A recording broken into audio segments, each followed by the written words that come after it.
Harrowed for Hornsby grief playlist, so I approve Really? of that choice. Nice. Oh yeah, did I not send you a link to my amazing grief plaliist? I don't It's remember class. that. I need to see it. Yeah. Oh man, it's fabulous. It's very good to listen to when you're like a bit drunk on rosé. You're like, ugh. But not as good as Rinaldi's. Not as good as that. That's amazing.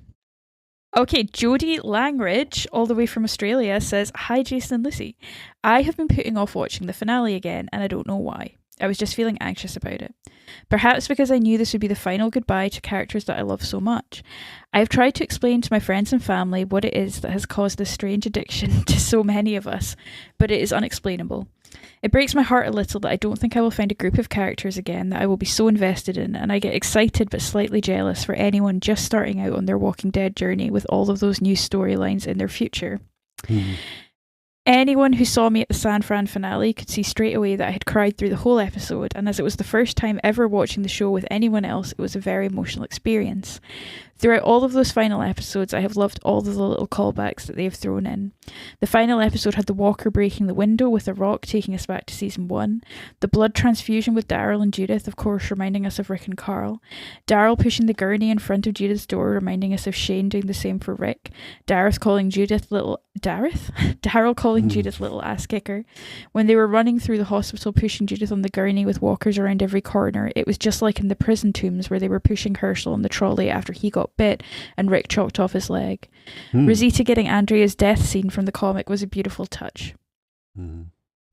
So many great performances in this one. Luke's death scene was so sad and I could not hold back the tears.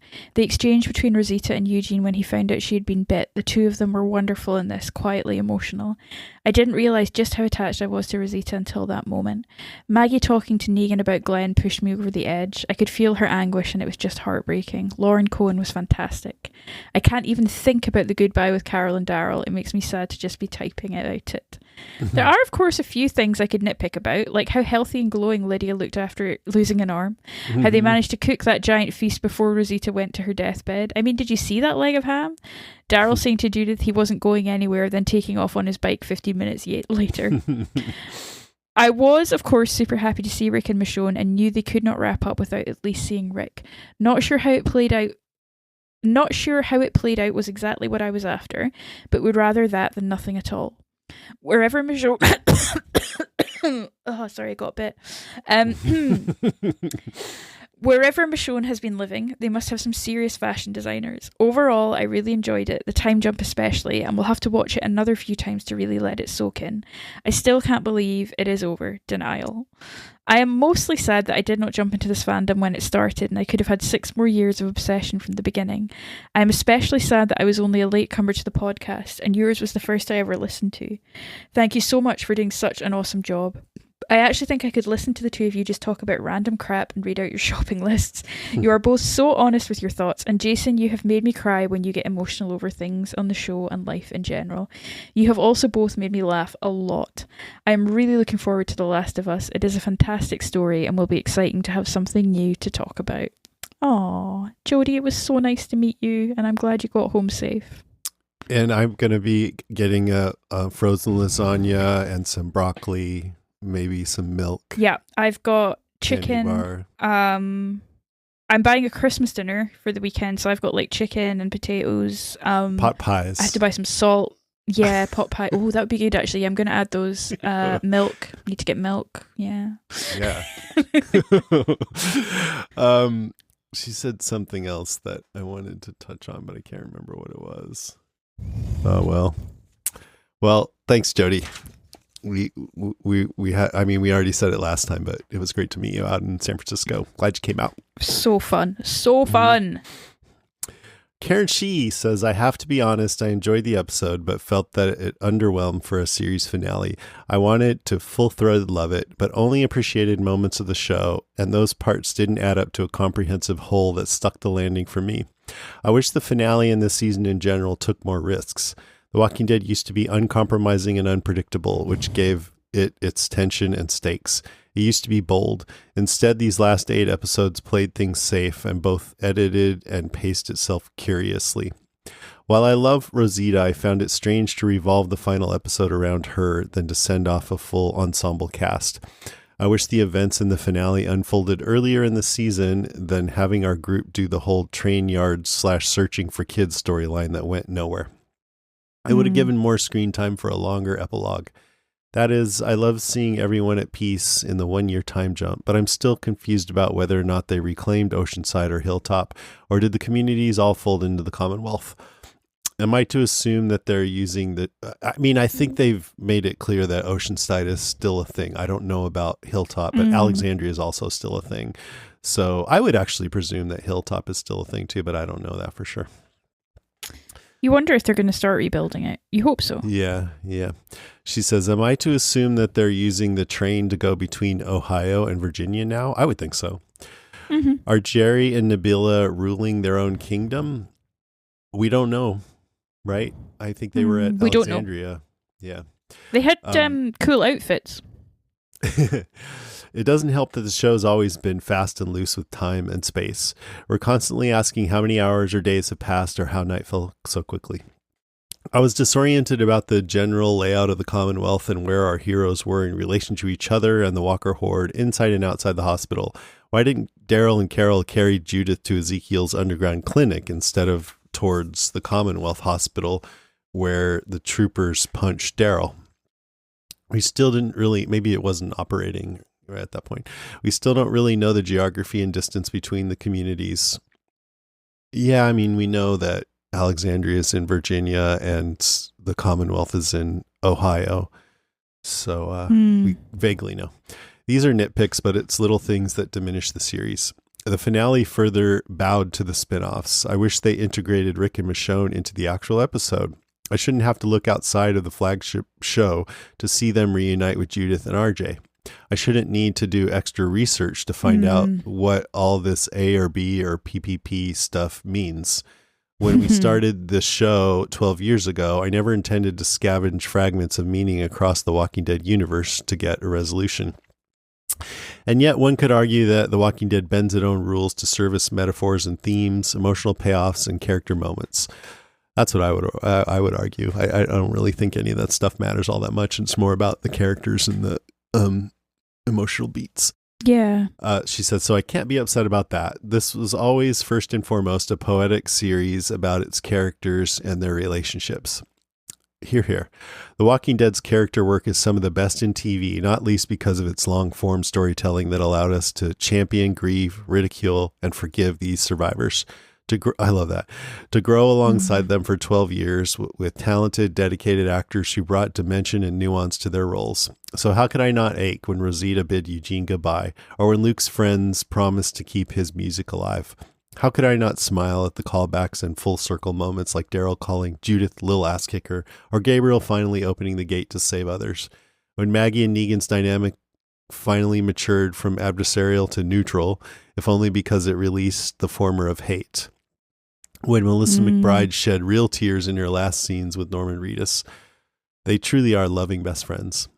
To watch the show with ardent fans and friends from all over the world added a special layer to the finale, heart. I'll never forget our collective gasp when Rosita fell into the horde of walkers. She should have died that way. She did, kind of. Then cheer when she burst out like the badass she is. Or hearing sniffles in the dark during Rosita's wordless exchange with Father Gabriel at the dinner table. We saw realization give way to anguish on Gabe and Judith's faces, while Rosita remains stoic. Powerful and heartbreaking. If I didn't burst into tears at the screening, I surely did the next day when listening to Bear McCreary and Sam Ewing's lush reprise of Mercy of the Living from the series premiere. I put the link to that in the show notes if you want to listen. Yes, I mourn the loss of the show and the loss of listening to the Walking Dead cast in the same capacity ever again. Lastly, I cringed when the characters repeated, "We're the ones who live." But the more I think about it, the more the phrase moves me. Rick says in episode 2, there's only us and the dead. Maggie reminds Glenn that breathing isn't the same as living. We ain't the Walking Dead. We choose to live, endeavor, and honor humanity in the face of death and duress. What a brilliant and beautiful show. What a wild ride. I'm so grateful I went on it with all of you. We're grateful you did too, for sure. Oh, Karen, you're wonderful. And I loved one of the things you said there. I think the the like sigil of podcasting should be to champion, to ridicule, and to grieve. I like that we supply that as a podcast. We do all of these things, but do it with love. And I like when she was mentioning how he related to the characters, one of the things was to forgive them, which we kind of had to do with a few people. Talk ourselves into liking them again. Yes, absolutely. Oh, we love you, Karen. You're always a delight to talk to, and podcasting about Minari with the two of you was just one of my highlights of doing We'll have this to do show. another movie at some point. I would love that. I would really love that. Jennifer McGinley says, I'm just about to watch over here in sunny Glasgow, which is Glasgow, ask Lucy. Managed to say spoiler free. Doubt I'm getting the ending I wanted, which was for Carol to take comic Andrea's death. Not because I hate Carol and want her to get bit, it's just that I derive immense satisfaction from big deaths, and it has suited the we don't die mantra. Maybe Rosita will bite it. Oh, Jennifer. Good call. She watched the finale. She's just pretending to be clever. Literally, I suppose that'd be all right. I watched the first episode on British TV in 2011, Channel 5, was about to go to sleep after watching CSI Somewhere, heard zombie apocalypse, and my eyes dinged wide open. Oh, days gone by. It took over my life after that. Got the comics, found Jason and Chris at Talking Dead, and via them, your good selves. Dragged my husband and some of our Waynes to Walker Stalker London twice and told them that the cast photo was included in the ticket prices. Got double hugs from Rick and Daryl due to blinking when my photos were taken. Oops. Endured the utterly dreadful Grady Memorial storyline and the Negan years, and I've loved every minute, and it's been worth every penny I've spent. Even the rubbish ones were great, as I had my two favourite podcasts in the whole wide world to listen to after it. I watched each episode twice and have had countless rewatches too. The only one I didn't watch twice is the Daryl and Beth one. I can't bear to see Daryl get wrecked, piss on the floor, and be a right Marty Mayer with a wee bevy in him. My favourites are Nebraska, Clear, Chupacabra, No Sanctuary, and The Next World, when Rick and Daryl encountered Jesus for the first time and it was like a Benny Hill sketch. Can't wait to hear your take on this last episode, and I hope you all had the most wonderful time watching it together with fellow Zed heads, as I'm sitting all by myself at the dining table on my laptop with a pair of headphones, and I'm praying nobody comes charging downstairs with a burst nose or other multiple brothers related injury. Speaking of Zed heads, remember when Daryl Schwing Dixon had wee short honey-coloured hair and spoke like Zed out of Police Academy, and then the voice changed and his hair turning long and black just got brushed aside? So many unexplained mysteries. The fuck was that with Georgie and the record story? We are a most forgiving bunch of fans, that's for sure. Thank you for everything. Giving up your valuable free time for us, being able to share the show with the like-minded fans everywhere has meant the absolute world to me. Love from Jennifer McGinley. Oh, Jennifer! I'm glad she was along because she's funny as hell. And oh my God, I love her. Very particular vibe about you that I hope you keep watching shows we're covering just so we can hear what you have to say about it. And I want to go for a bevy. What's a right Marty Mayer? A right grumpy person. A mare is like a horse, but like, a right Marty Mayer is like a right moody person. And a bevy is a drink. Yeah. And indeed, cool. I would like to go for a bevy in Glasgow with Jennifer. It would be hilarious. I think we'd have a good time. I also have a very soft spot for the Jesus episode because it was the first episode that aired after I went to my first ever Walker Stalker and met Jason. And that was the first episode I watched after. So it has good vibes in my life for like when fandom became more real. That was a good one too. And then I was able to get Tom Payne on, I think, right after that, and talk about it, and he was awesome. That was amazing. One of my favorites of the actors that I got to meet over the years. Super cool dude. He's such a cutie. Michael Acosta says, "Now bring on Last of Us, woo, woo, Michael, we will." Yeah. So we have several calls, and we'll start with Steve Brown. Steve Brown. Hello, Walking Dead cast. This is Steve, and kind of sad. This is the series finale. Rest in peace. Oh, Daryl carrying Judith. Wow, it didn't hit me Sunday night, but gosh, this hit me now. Oh, Eugene kicking some ass too. Oh, Jules and Luke. Oh, I think one of the soldiers that were taking the medicine or whatever must have hit Daryl in the head with his gun or something. Oh man, Merle used to make him sell his blood for money because it was what is it? O negative or O positive? That's universal toner. Negative. Oh, I don't know if Mercer's gonna be much help in jail. That's right, I forgot about this. Oh, so gross. Zeta taking out those zombies like a boss. Daryl barricading Judith in the room, just like the first episode. Bust out of the ambulance, the music swelling so good. Okay, with them kind of yada-yadding the escape from the hospital and then getting Judith out. It's okay. It was sad that Eugene figured it out and that she was bit. And we had all this action, and now it kind of slows down into this very dramatic stuff that is just so good. The makeup they've done on Katie Fleming is so good, from when she was like almost gray before she got the blood, and now after her surgery, they did a great job on that. A lot. They not have any extra clothes for Aaron. Everybody else is cleaned up, and he's still wearing that nasty jacket. When Daryl got the F word. Mic drop for The Walking Dead. Elijah's alive, and with Lydia. Oh, and there's Jerry hollering for his wife. And Hornsby with the arrow in his neck. Scene is so good with all the walkers, and they're getting the explosives ready and Cult of Personality playing. And I'm sure the fountain is now running with gas. This huge explosion.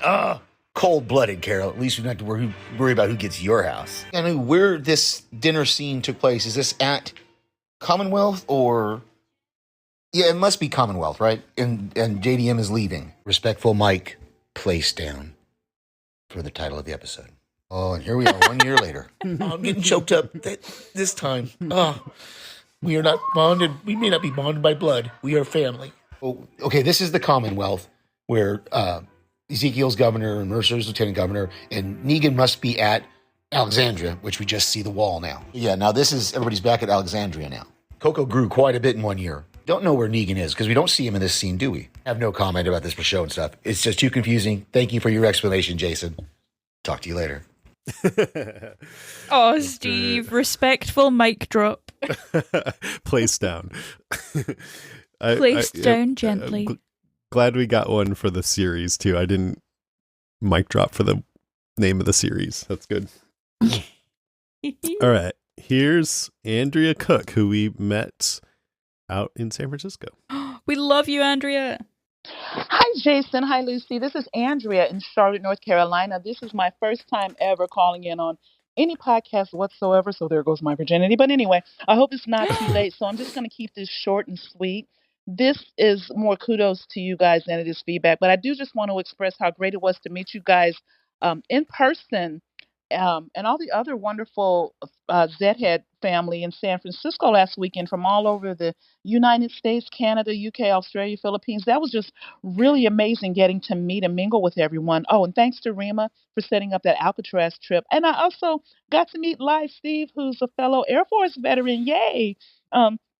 He was such a sweetheart. I've been listening to this podcast since it was Jason and Karen. Now I've also gotten to enjoy it once it became Jason and Lucy. Lucy, I told you this when I met you, that I had stopped watching that horrible show Fear. But when I would listen to you make those little side comments about how bad the show was, I kept thinking the show could not have possibly gotten that bad. So I went back and binged 3 seasons, and yeah, the show is just that bad. But I'm still suffering through it just so I could share in your misery. They should have included that show in the zombie explosion. But you know, it's a flagship show. But you know, it is what it is.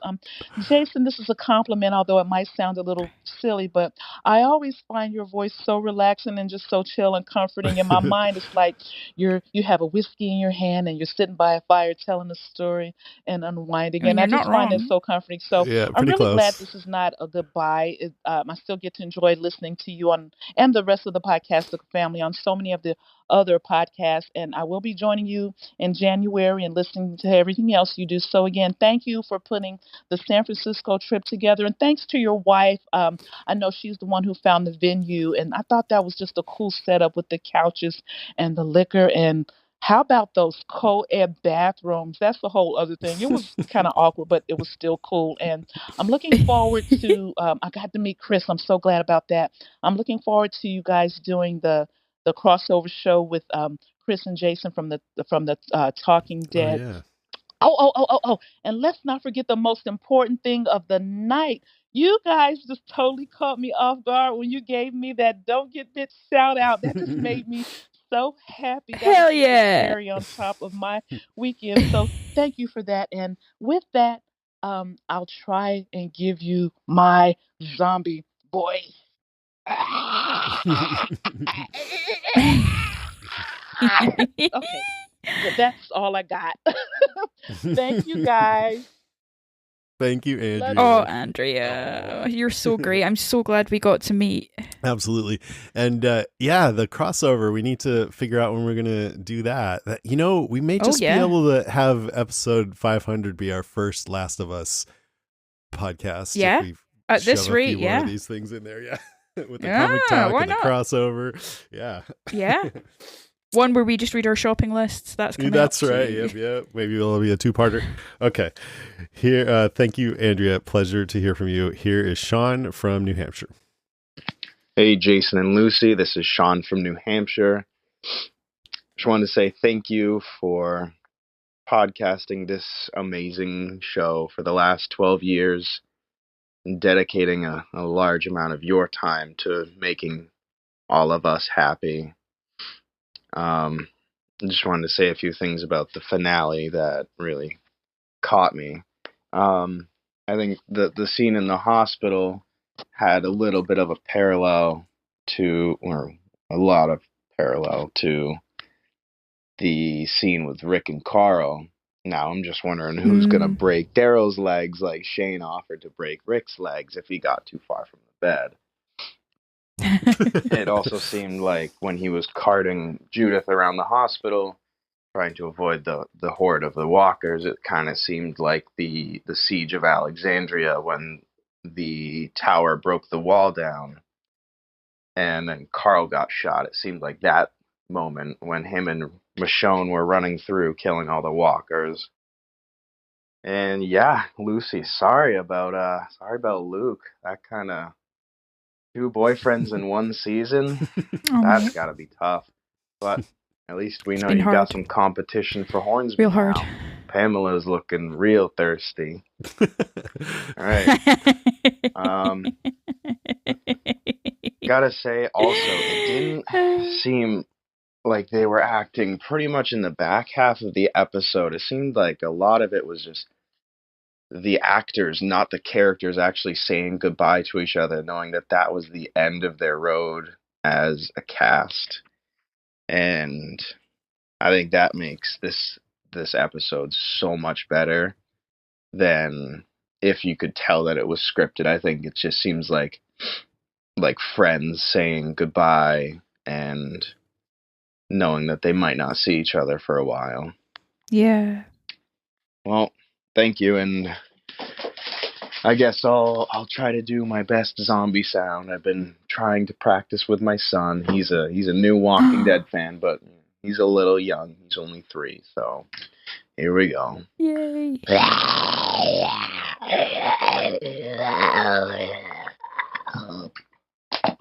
Thank you, and goodbye. Thanks, Sean. That was awesome. Sean mentioned about how it felt like the actors saying goodbye. And I feel like I've definitely noticed that in other series finales. There's just that extra added emotion that's real, Yes. Yeah. They're really feeling it. Here's another Sean from Ohio.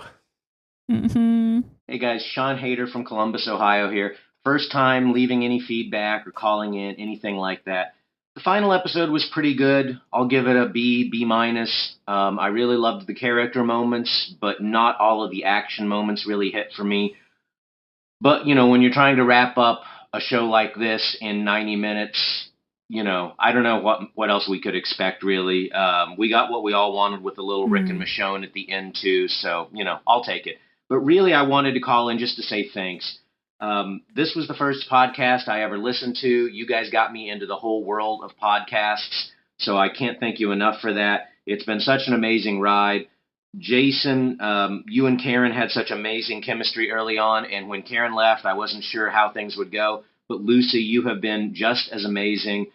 Aww. The insights you guys provide have added so much to my enjoyment of this show and other Podcastica shows that I've checked out. So thank you for that, Jason. Congratulations. You have created such an amazing community and done so much for us. And I just wanted to, go along with all the other voices saying thank you so much for that. So cheers, guys. Don't get bit. And take care. Thanks, Sean. That was really sweet. Oh, Appreciate it. Here's Gemma. Wonderful. Hi, Jason and Lucy. This is Gemma calling Gemma. from South Wales with feedback for the season finale of The Walking Dead. Yeah, I'm still sat in my car crying like a week later. No. I thought overall the episode though was pretty fantastic. I don't think they could have done much more with a 90-minute episode. It gave me anyway everything I asked for.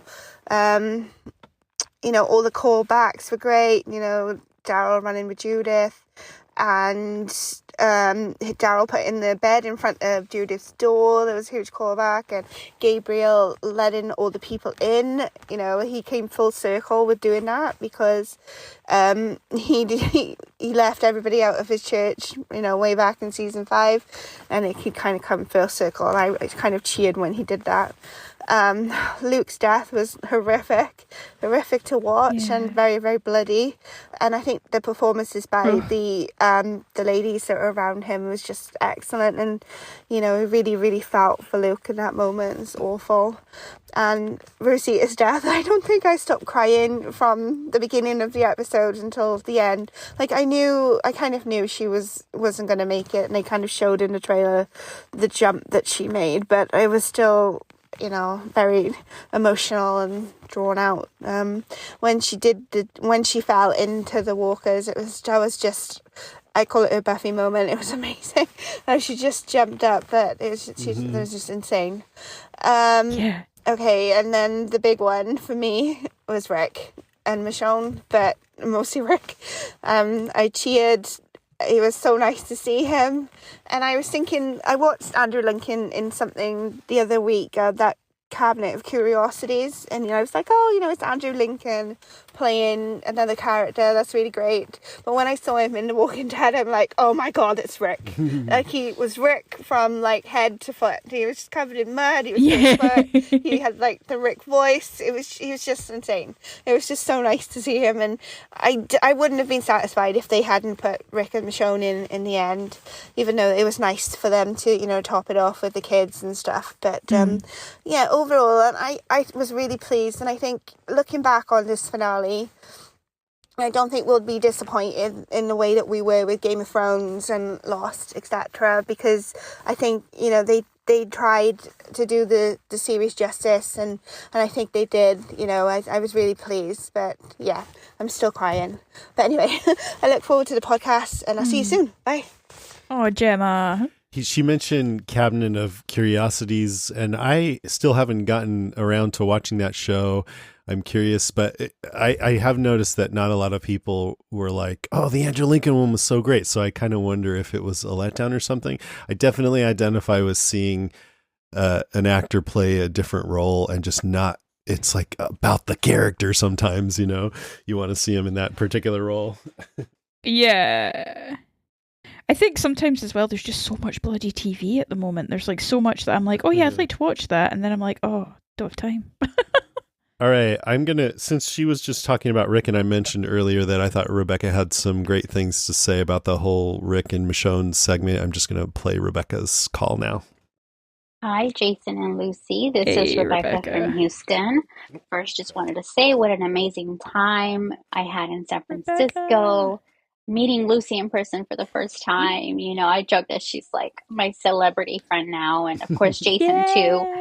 Just seeing you guys and hanging out was so much fun. Hearing you guys in person, and like hearing like Rima and Paige, and because I listened to their podcast too, like my brain was like malfunctioning. Like these voices are usually in my car when I'm driving somewhere, so the fact that they're sitting in front of me and speaking to me was so cool. So thank you for organizing that, putting it together. It was the best way to end this show. The Walking Dead has been with me for 12 years, like most of you guys. Been a constant for me. You know, I got married along the way. I had my kids along the way, and this show, you know, like when I was on maternity leave, it would just kind of be on in the background. It's just been such a constant for me. So I'm just so sad that it's not going to be around in its original form anymore.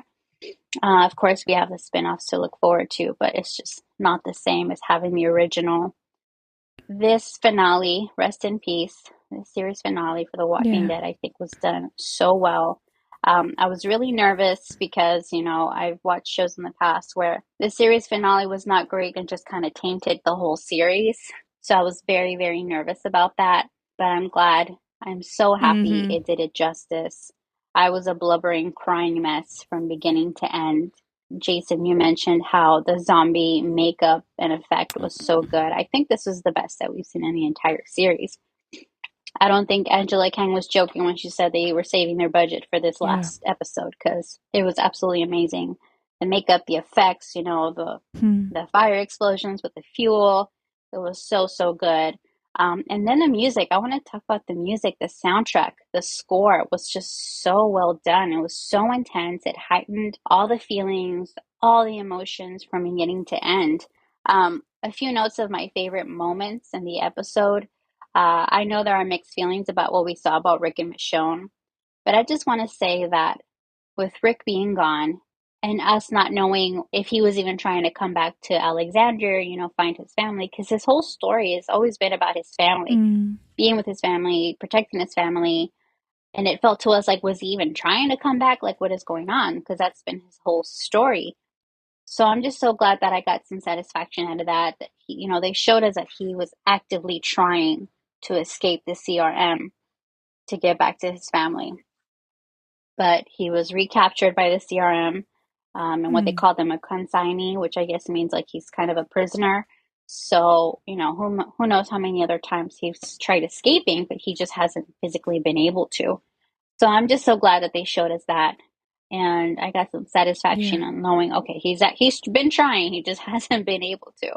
And of course, I loved seeing Michonne. I just thought that was a good point, that it, you know, him focusing on, I think about the people who died and, you know, trying to get back to his family. That is sort of relevant. Like it's not a surprise, but it's been on our minds. Like, why has he not come back to his daughter, you know, and they're showing, oh, he's trying. So. Yes, I think that is important, isn't it? Especially when a couple of really mean podcasters made jokes about him being on holiday and just not wanting to come back. Yeah, Jim and Aaron are always talking about podcasters that kind of stuff, who were definitely Jim and Aaron, dickheads, man.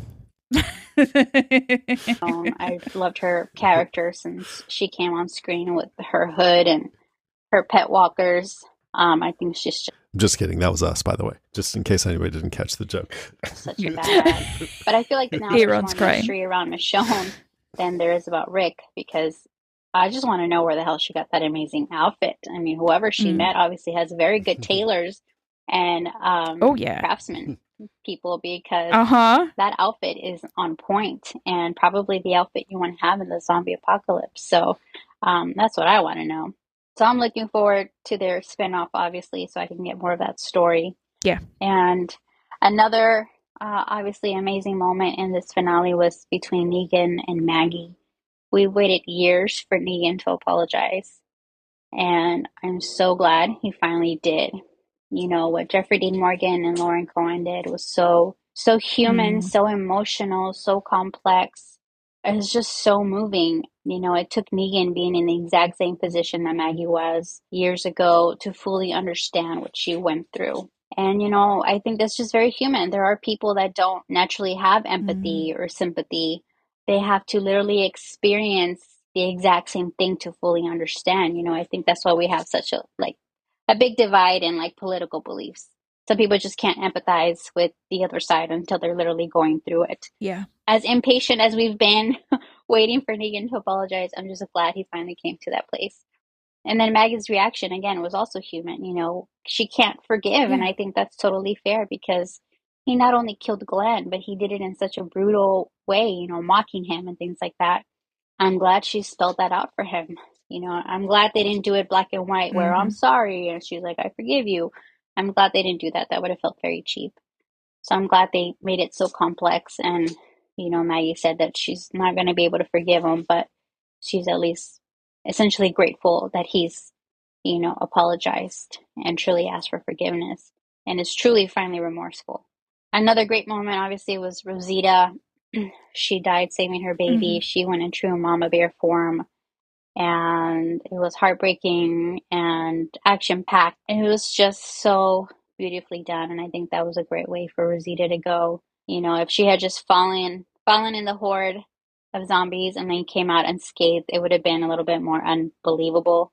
I mean, it is a show about zombies, but So the fact that we later got the reveal that she actually did get bit, I think was a great payoff. I really, obviously I'm sad to see her go. I thought that was a great last final heartbreak for all of us. Yeah, overall, I freaking loved this episode. I loved experiencing it with all the Zed hits in the theater. I loved the live recording of the podcast. It's just been amazing. So thank you guys for what you do. And I'm obviously going to continue listening to whatever y'all do because it makes it easier for me to pick what shows to watch next because it can be overwhelming with all the options. But knowing if Podcastica likes it, then that probably means I'm going to like it too. So thank you guys for making that easier on me. And I guess I'll leave you with my zombie sounds since I've never submitted one before. So here it goes. Ooh.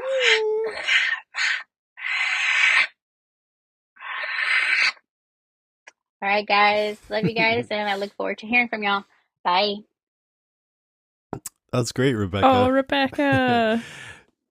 It was so nice to meet her. Yeah, she's good people. Very nice to meet you. And it was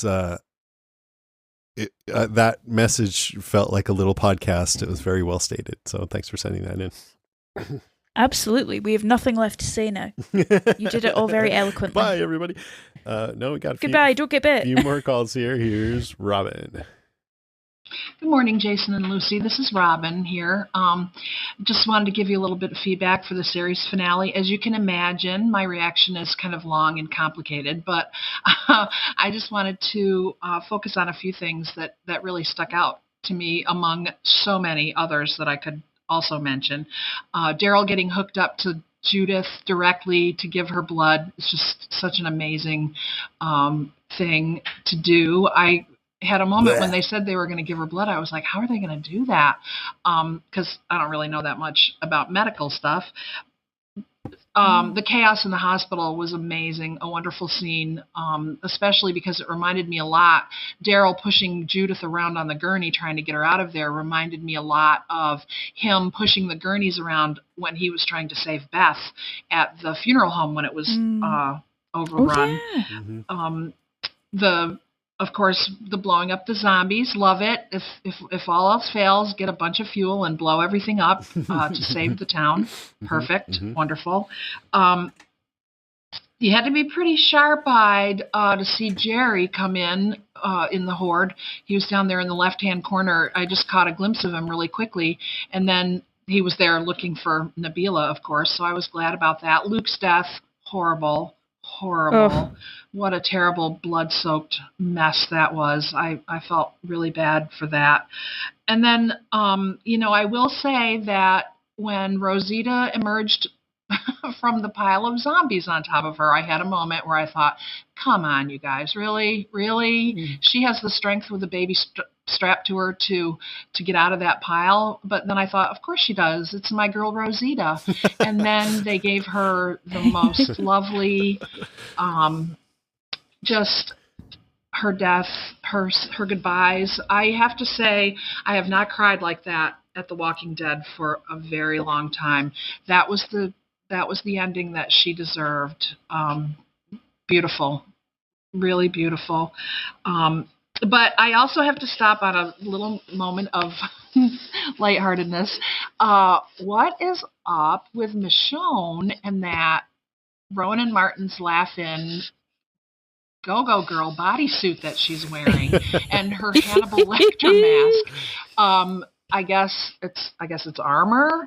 Okay. Her horse appears to have armor as she rides into what seems to be the biggest horde of zombies that we've ever seen. but I did laugh. I in the midst of all the emotion and all the things, all the feels, I had to laugh. I just thought that was kind of amazing. But anyway, goodbye for now. I hope that I will see you soon with The Last of Us. I plan to subscribe to HBO Max to watch that. And I'm hoping for the best with that. I did talk to a couple people who had played the games who have great high hopes for it. So farewell. Love you guys. And I'll talk to you soon. Bye-bye. Bye, Robin. Thank you. Bye, Robin. It's been a pleasure. Yep, But stick around. but we'll see you There's more soon. to come. Thank you. Here's Elena. Hi, Jason, Lucy, Karen, all the wonderful co-hosts and people who have listened to your podcast. I just finished watching the finale and I'm an emotional wreck. Sorry, my name is Elena. Aw. I'm calling from the Boston area.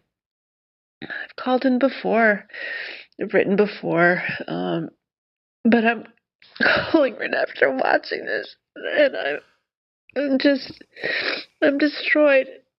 I thought it was really well done, melodramatic at points with music, dialogue, but it's a combination of the show, but also the many years of listening to your podcast. You know, first Jason co-hosting with Karen and Lucy. I love you all so much. I know you're going to continue to podcast. I'm sorry. I've got snot coming out of my nose. Elena. Anyway, I can't wait to listen to the episode where you talk about this, the last episode, rest in peace. But anyway, just want to thank you both, all of you, so much for providing this platform for us to express our feelings. It's obviously meant more than just the show you guys bring out.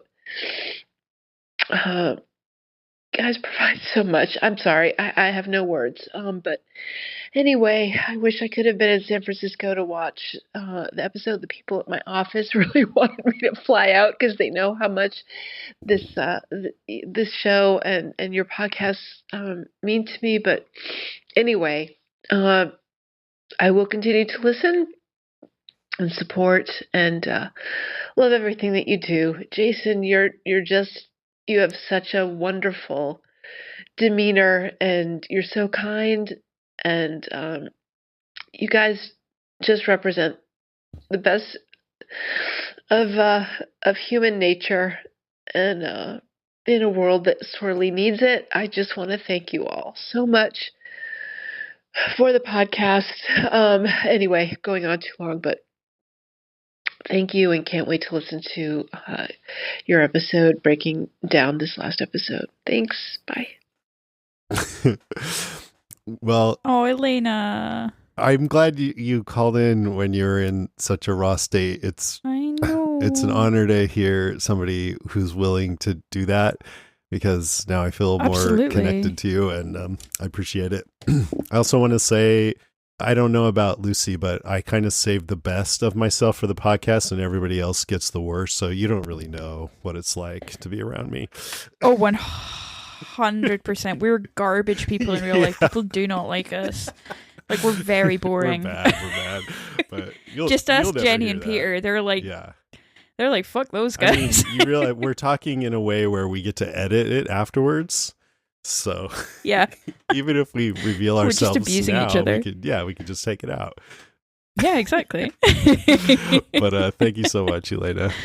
Oh, thank you. I'm glad you're going to be continuing to listen. Here is Happy Jack from Victoria, British Columbia. Woo!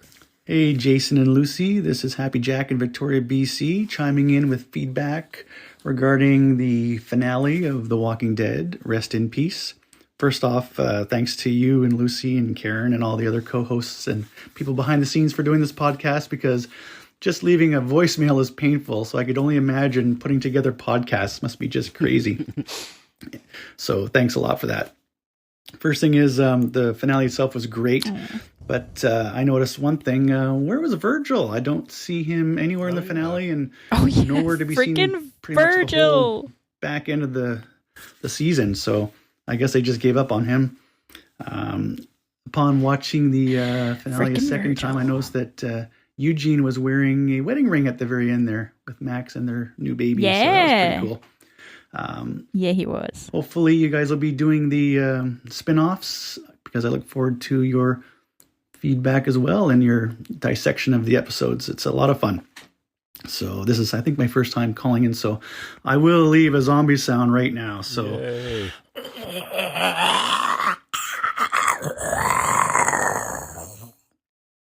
Cheers, guys. Thanks. Bye. Nice. Amazing. Yeah, Virgil. They're just like, nah, no one likes Virgil. No one likes him. We took a sample. Listeners do not give a shit.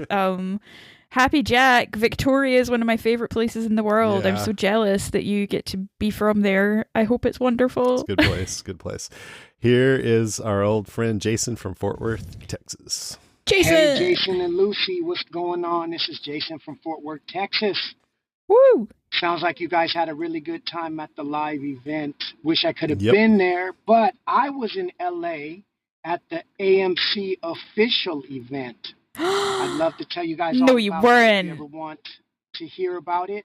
I can tell you stories. Yeah. Now that Walking Dead is over, I could tell you stories all about how I've worked closely with AMC and The Walking Dead since before the show aired. I've been to every Comic-Con. I've been to every event that they had in the LA area. I've spent time with the cast. I have all kinds of stories. So if you ever want to hear them, oh my God, yes. I'll be more than happy to share them with you guys. But anyway, I was totally wrong. Ezekiel lives. Yay. I was way off. Yay. Completely off. I didn't see Rosita coming, man. That was heartbreaking. It really was. I cried probably 4 times throughout the whole episode. It was really good. Oh, but yeah. that, man. And you know what? They brought Luke back to die. I mean, he literally just showed up 2 episodes ago, and then they killed him. But it was really, he was like I forget what you call it in the industry, but he was brought in, and we're not that connected to him. Let's be real. I mean, we liked him. Lucy, I know. Yeah. My condolences to you. I know. But for us to connect with their emotions, and that was brutal and heartbreaking. Oh, my God. Every one of those actors did a great job just showing like that real raw feeling, man. Yeah. I almost laughed while I was crying, though, because when they pulled the harmonica out, I was like, wait a minute. I think you guys touched on that, too. I think everybody thought, like, are they asking him to play the harmonica? What the heck's going on here? So funny. Anyway, I was wrong about the deaths, but it was a beautiful episode. I thoroughly enjoyed it. I watched it in a theater with all the actors and behind-the-scenes people, etc. So like I said, if you ever want to hear stories, I got them. Other than that, thank you guys so much for all the years of podcasting. I will continue on with you. Let's keep it going. I would love that. That's cool. I wonder what his job was. Yeah, I'd like to hear. Yeah, we were wrong. I mean, I was wrong about Ezekiel too. I was right there with you, but I was glad to be wrong about that. Really glad. I always thought Jason's voice sounded a bit like Seth Gilliam's, so I'm like, is it Seth? Maybe, yeah. Seth He's like, I was on the show. He's like, I've got was Father news. Gabriel. Yeah. I locked a bunch of people out of my congregation. It was badass. Like, oh, I'd love to chat about that, Jason. That sounds amazing. All right, here's Owen. Jason and Lucy. Hello. And I don't know, maybe Karen too. I'm not sure what you've got in store for your finale. I've just finished the finale, and I feel like normally I'm quite sarcastic in what in how I am. I found it very emotional. Very, very, very sad. When Rosita died. Well, not so much just the fact that she died, the way they handled it, how it wasn't, kind of like Luke, oh, right. It's sort of a quick goodbye. But as he'd not been in the show for so long, it didn't really bother me, if I'm being honest. But Rosita, you know, she's been around since halfway through season 4. Yeah. And she's a link to one of my all-time favourite characters in Abraham, who I'm still not over his death. Oh, God, and I don't no. think I ever got over Herschel's death, just to add. But yeah, the way they handled it, and when she were giving her little baby just a hug in bed, I think more so now because I'm a dad, probably appreciated it way more than I would have done a few years ago. So that was done wonderfully. The fact that, you know, you had the big explosion and then still a good 20 minutes to go. So you've got the nice, just the kind of the niceness, the goodbye to Daryl as he goes off on his adventure to find Rick and Michonne. And I get the feeling his plans won't quite go to plan from the fact that there's a separate Rick and Michonne spin-off. And just seeing those guys, like, it was just lovely just to see them. I've been doing a bit of a rewatch, and I'm on season 4, and the governor's about to come back. And, like, seeing Michonne at that point, like, it's reminded me how much I used to really like her character. And Rick. Great to see him on it. Yeah, young Andy Lincoln, when these sort of flashbacks that he's having in his mind of all the past times, and you see the bit of him when he's clean shaven when they just got to Alexandria, and it's just like, wow, handsome Andy Lincoln, not dishevelled Rick as he was at that point. But yeah, overall, apologise if I'm waffling, guys. I thought it was a fabulous show. And on a separate note, I love what you guys do. Introduced to you both, or introduced to your show, Jason, by the Chris and Jason show, the Canadians. And I do love those guys. But I really, really love listening to you guys, and I love the fact that I can interact. And getting to listen to everyone's feedback's just wonderful as well. So I have gone on a little while now, I think, because I'm just a little bit emotional. And Owen. Yeah, I can't quite believe it's over. I think I'm going to go watch some more of season 4 just to put maybe a bit of a smile on my face. Of course. Yeah. Thank you. That was different from him. Oh, Owen, that really moved me. Yeah. Oh, buddy. Thanks, Owen. Yeah, it's been fun for you to take a part in all of this in the last couple of years or so. Good to hear from you always. Yeah. Absolutely. All right. Where are we? All right.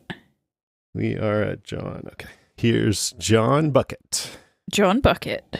Hi, Jason. Hi, Lucy. And hi, Karen, if you're listening. Hello. John Bucket here from the UK. Been listening since forever. Love the show. Always have done. Enjoyed it more than the show itself a lot of the time. I've just told Chris and Jason at Talking Dead the same thing. So the combination of both the podcasts has really kept me company through all kinds of things. My life's been all over the place in the last 10 years. All sorts of things have happened. But yeah, I met you, Jason, and you, Lucy, at the first London Walker Stalker convention. I remember. Lovely to meet you. And yeah, I just can't thank you enough, really. Thanks for always putting out great shows, always being positive.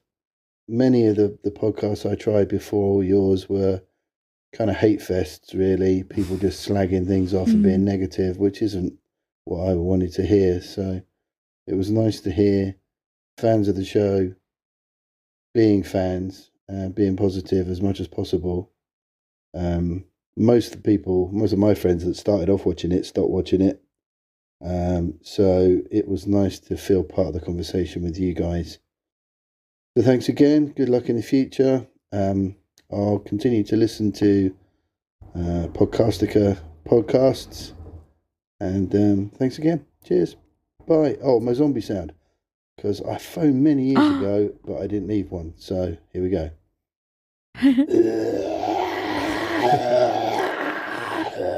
See you later. See you later. Thanks, John. I love that. John. Oh, that's wonderful. I think he still has it. He has a podcast himself. It's called Ooh, Electric Shock, with him and his buddy. Ooh. I think they're talking pop culture. So yeah, if you want to check that out, you can hear more English accents. Amazing. Yeah, more Brits. Thanks, John. Good to hear from you. Here is Sydney. Hi, Jason. Hi, Lucy. This is Sydney. I hope you guys are doing well and that you had so much fun at the finale the other night. I hope that this recording isn't too late. We did. I wanted to give my overall impressions of the finale, which are overall positive. I think the penultimate episode was quite a bit better, but there were some really strong scenes in this one. Namely, for me, it was Father Gabriel, and when he convinced everyone to open the gates and let the poors in, which was obviously in contrast to him, closing his church doors to his parishioners at the beginning of the ZA. He's no longer a coward. I think he's become one of all of our favorite characters, and I just don't think I recognized that until recently.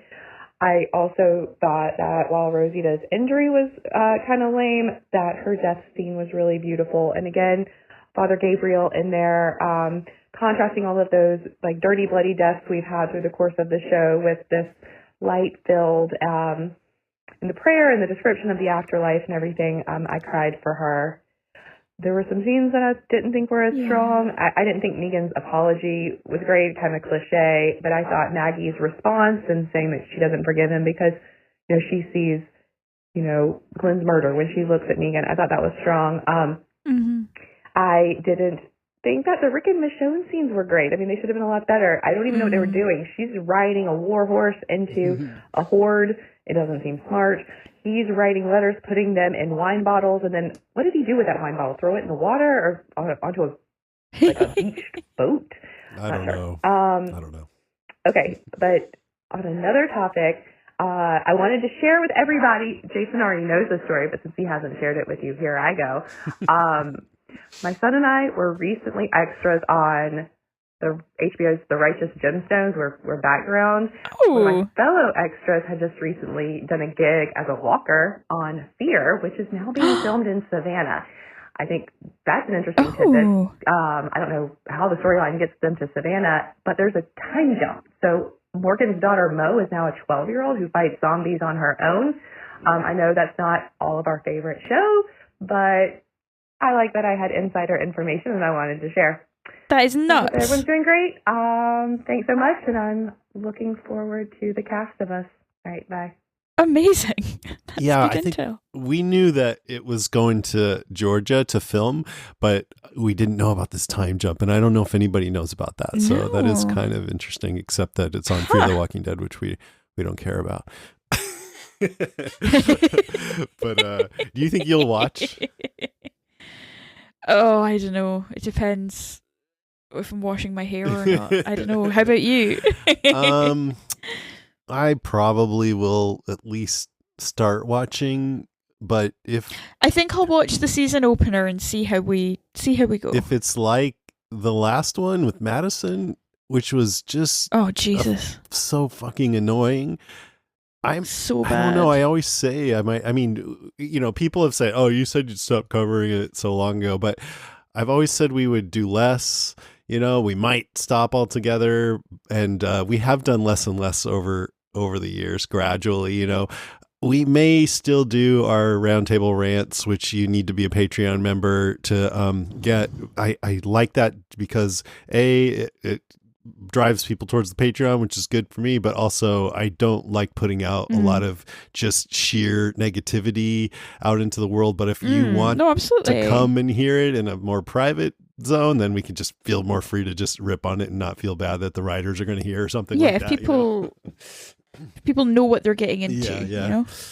So we might still do those. I don't know for sure, but I am curious a little bit, but I don't. I mean, it's still the same showrunner, so can't be good. Yeah, exactly. All right. Here's Tej. Tej, my friend.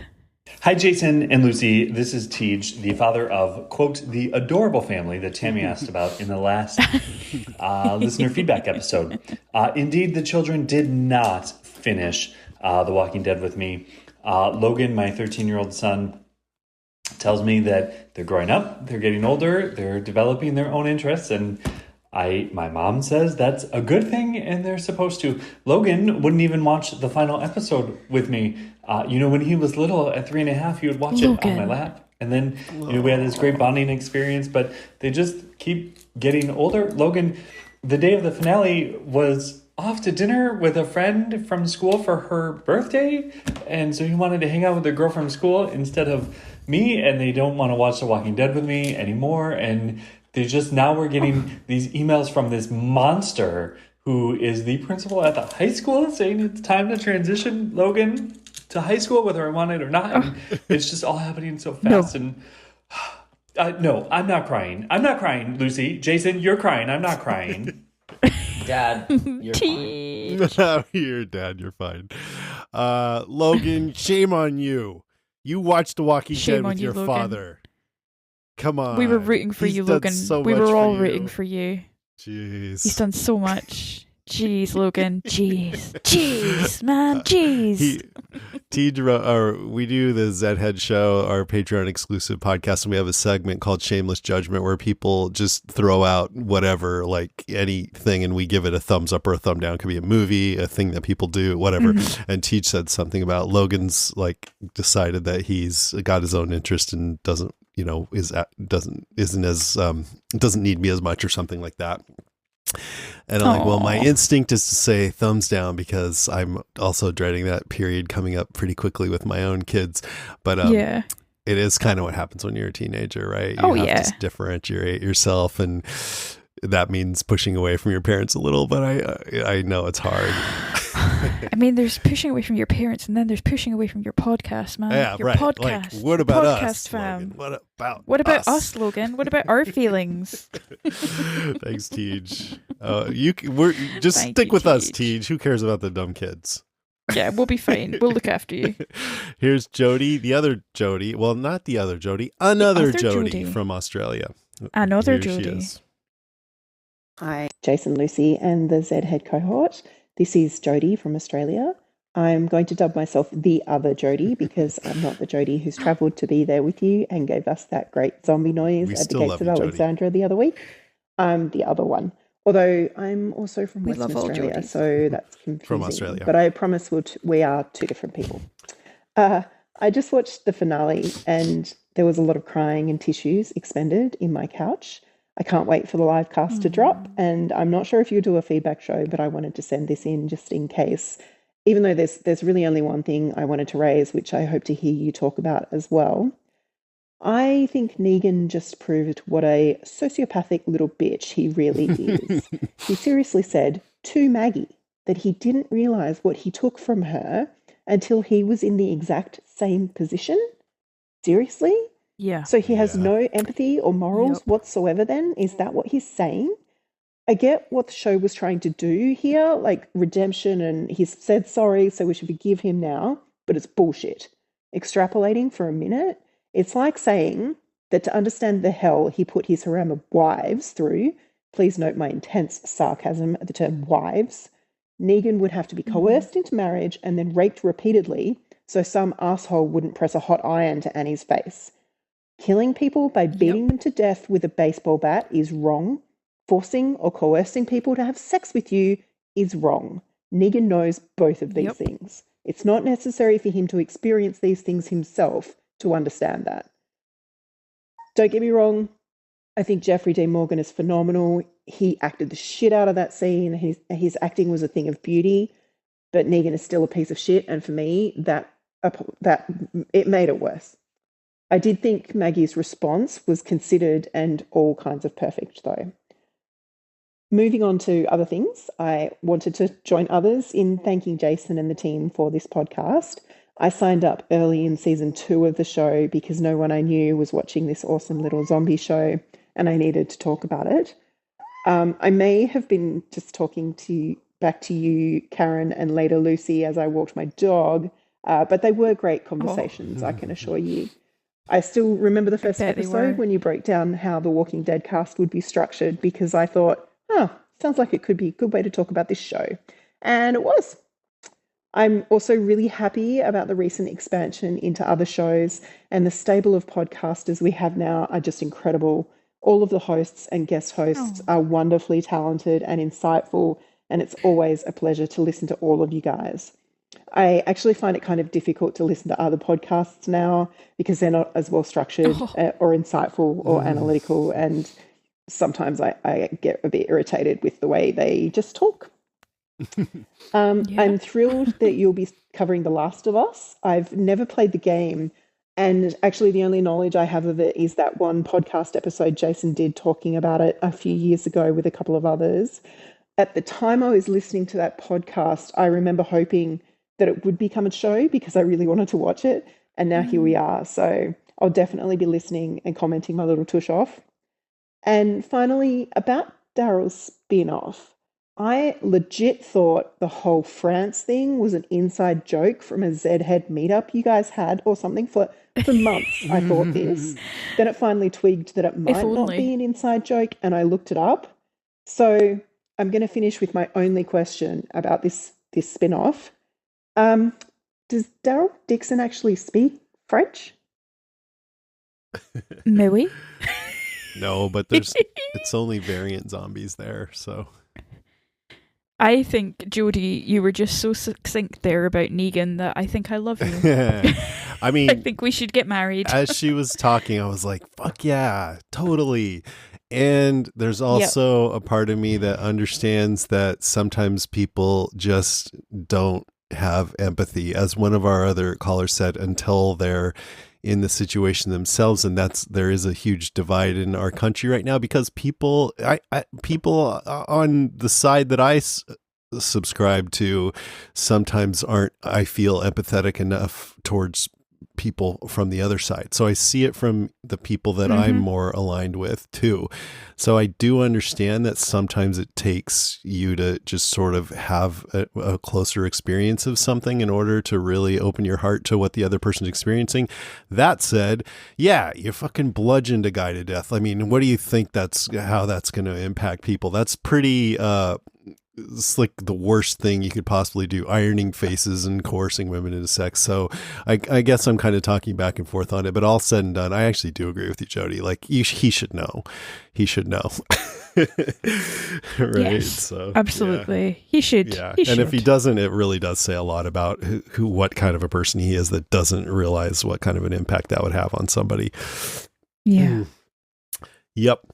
Thank you, Jody. That was an amazing call. I hope you call in some more when we start covering The Last of Us and everything else. Here we got 2 more calls. Here's Nathan from Australia, who we met in San Francisco. Hey, Jason and Lucy and all of the beautiful Zheads listening at home. This is Nathan calling in, just with a few thoughts about the final episode. Yeah, first of all, Rosita's death I just thought was done perfectly. The double fake out was great. You know, it was a bit of a twist, but they didn't stretch it out too much. Like, they didn't linger on the drama of it, and it was delivered perfectly. And Eugene's reaction was perfect. Yeah, just really hit me in the feels. It was great. Negan's apology. I mean, the apology itself was good, thumbs up, but I think Maggie's response is really what knocked it out of the park. Just the way... You know, it wasn't a total forgiveness, but it also wasn't a write-off. Just the fact that she's writing that middle line, I think is perfect and felt really real, which was great. You guys have already mentioned this, but I loved all the callbacks to season 1. You know, the Zed with the rock on the glass window, the gurney covering the door, Judith waking up in the hospital, all that stuff is great. Did you notice that there was like an orchestral rendition over the main theme at the start? I liked it in theory, but I kind of thought it was a bit tacky, but that's okay. I liked it. Another thing I noticed is that nothing really came of the external connections that Lance had mentioned in a previous episode. I kind of thought we were going to see another community or maybe the CRM. or the CR rather, but we didn't, which is interesting. So maybe we'll get those in the spin-off or something. But yeah, I thought also at the end, it was a little bit too... The fields were very green and the sky was very blue. It was a little bit too sweet or something for me. But at the same time, a lot of that dialogue was great, like between Carol and Daryl. Like the sweetness in the dialogue and the writing, I think, was great, but visually it was a bit over the top for me. And then, yeah, while I'm on the air here, I also just wanted to thank Mark Kirkman for the Funko Pops and Chuck Case for the awesome merch. That was really great. And then obviously thanks to Jason so much for organizing the event and just all of the hosts like Lucy and Karen and Chris and everyone involved and everyone that made it out. It was just such a special weekend. Anyway, I will call in again soon. Thanks, guys. Bye. Thanks, Nathan. Oh, Nathan. It was so great to meet him. He's such a nice guy. Good guy. Good vibes from Nathan, too. I want to thank Rima, too. She put together the whole Alcatraz excursion. Oh, yeah. She did amazingly. And yeah, that was awesome. And she just helps out with so many things that weekend and also just in the network and stuff and doesn't get a lot of thanks. I don't think she'll hear this, but just wanted to put that out into the universe. We love you, Rima. And our final call is from our friend Lara. Our friend Lara. Hi, Jason. Hi, Lucy. This is Lara. For one last time, I am sending you my feedback for the Walking Dead finale. Rest in peace. First off, I'm so glad that you and Lucy got to spend the day watching the show live with the rest of the Zeds. It actually made the finale feel more like a celebration. Maybe it was just FOMO, but I don't know. I just wasn't that ecstatic about it. It felt like a solid B to me, perhaps a good season finale, but maybe not the greatest series finale. I'll start with the bad. I was getting flashbacks of another much anticipated and very controversial series ending with these last few episodes, with a lot of rushed storytelling and plot devices. There was that very convenient and super quick blood transfusion to save Judith. I had to get a blood infusion once and it took 8 hours, not 30 minutes. But then she heals so quickly. And again, why is Daryl letting her be at the gates of Commonwealth when a horde of walkers are coming? She literally just got shot. She must really be Carl's sister because she never stays in the house. Okay, I know we have a Department of Suspension of Disbelief, so I will just file all that there. But then we have this giant battle, and the show's been building up to it this entire season. A war against the undead descending on the gates of Commonwealth. We're anticipating this long, bloody, drawn-out, oh, it's over. And in one fell, oh shit moment. Okay. After this insurmountable battle, supposedly one of the biggest they've ever faced, they only lose one main character and a couple of second-tier characters. My apologies, Lucy. I love Luke too. I could hear your screams of pain all the way from San Francisco. They were loud. But it made me feel like this very dire situation had very little stakes. And the entire conclusion of the conflict ends in flames. But at least the power-mad female leader gets tossed in prison rather than killed by her lover, Hornsby. Lastly, what was that epilogue with Rick and Michonne? I was happy to see Andrew and Denai again, but that mishmash of a scene felt like a weird fever dream. I would have been happy with an after-credit scene with just a scene of the two of them and no dialogue. But we got what we got. But on to the good. I was glad to see Mercer doing what he promised and finally fucking shit up. His reunion with Princess was sweet. I loved how she jumped on him like a spider monkey. Loved hearing Living Color, but another submission to the Department of Suspension of Disbelief. There would not have been a vinyl of that album back in 2020, back in 2010. 2010 would have been the last time, and vinyl was not a thing back then. That's actually a really good point. Rosita's death was beautiful. It did make me tear up. I love that, ironically, her and Eugene's relationship ended up being more sweet and precious than hers and Abraham's. Although, if you saw The Talking Dead, Michael Cudlitz did bring Christian Serrano's flowers, and that was just adorable. Aww. Negan finally apologizes for the death of Glenn, in my opinion, a little too late. Like 11 years too late. and the fact that he had to experience the exact same circumstances that he put Glenn and Maggie into to come to that epiphany was way too on the nose. But Maggie's reaction was perfect, and probably one of Lauren Cohen's best scenes since carrying baby Judith out of the prison to hand to Rick in season 3. The Daryl and Carol goodbye was adorable. It actually felt to me like the two actors were saying goodbye to each other. And my final questions are, where have these variants been hiding for 10 plus years? Not even the Whisperers who spent every day with the Zeds knew anything about them. I mean, I like them. I think they're awesome. But did a cruise ship from France just land on U.S. soil? And why did they decide to go back underground right after trying to take down the Commonwealth? Because apparently they've not been a problem for the past year. And what the fuck? Why is there never any respect for poor RJ? This is the progeny of Rick Grimes and Michonne. He should be the biggest little badass ever. Well, hopefully, if we ever catch up with him and Judith again, he'll have redeemed himself as a Grimes. Or is it the fact that maybe because Judith is actually Shane's baby? Well, like I said, didn't meet all my expectations, but I do feel they gave us the heart we wanted. A bit of thrills, a bit of excitement, some hero moments, and heartfelt goodbyes. As we say goodbye to this wonderful show that's become way more than just a show for the rest of us, I think that's all we could have asked for. I will not say goodbye, but à bientôt. Hopefully I will see some of you in Paris with Daryl Dixon, and I will definitely be watching The Cast of Us in another dystopian universe soon to come. Happy trails, Walking Dead cast.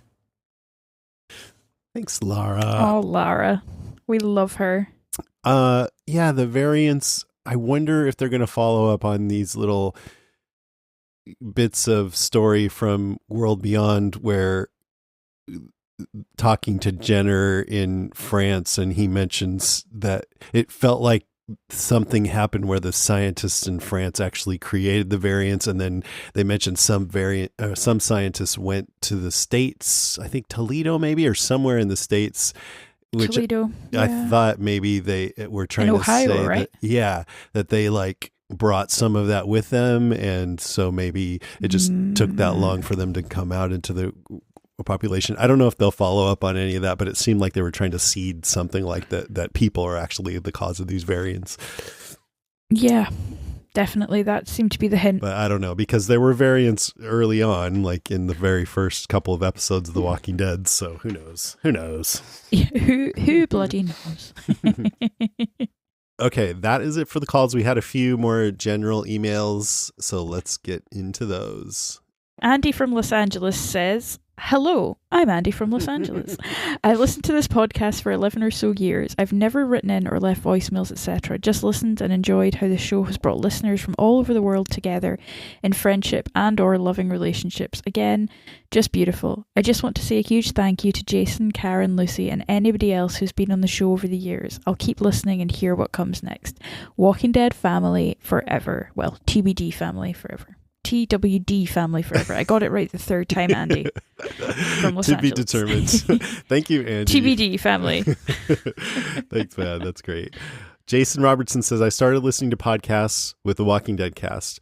I listen to all kinds, but Deadcast was my first. I will continue to listen, looking forward to The Last of Us. But this was my first. Thanks, Jason, for giving me a standard to judge other podcasts by, because I do judge hosts and shows by Jason. He doesn't mention whether they're all so much better, but are they better than this? Yes, then I will listen. Okay. It's a low bar you've set, Jason. Yeah.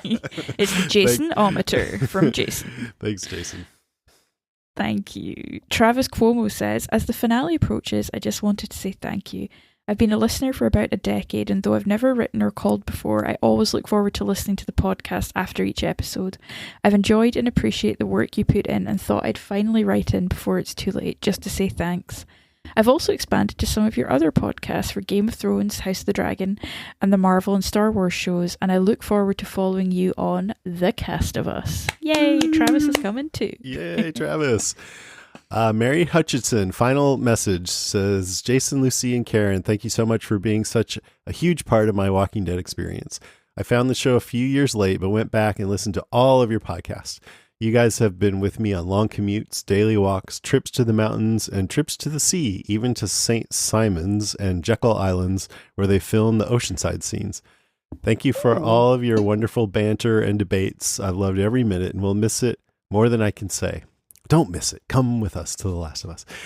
She says, I've tried to attach a zombie sound from my dog, Winston, who has been the only family member, Winston, to faithfully watch the show with me. Don't get bit, Mary Hutchison. So here is Winston. I haven't listened to this yet. Here we go. Okay.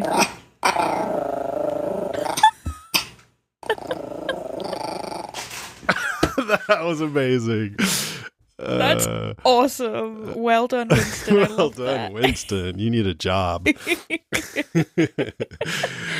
Oh, that's excellent. He should have a spin-off. That's right. Winston and dog.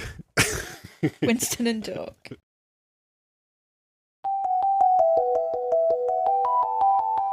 All right, that is our show, episode 495. Thanks for listening, everybody, and thanks to everyone who called and wrote in. You are immortalized in our last feedback episode for The Walking Dead. Oh.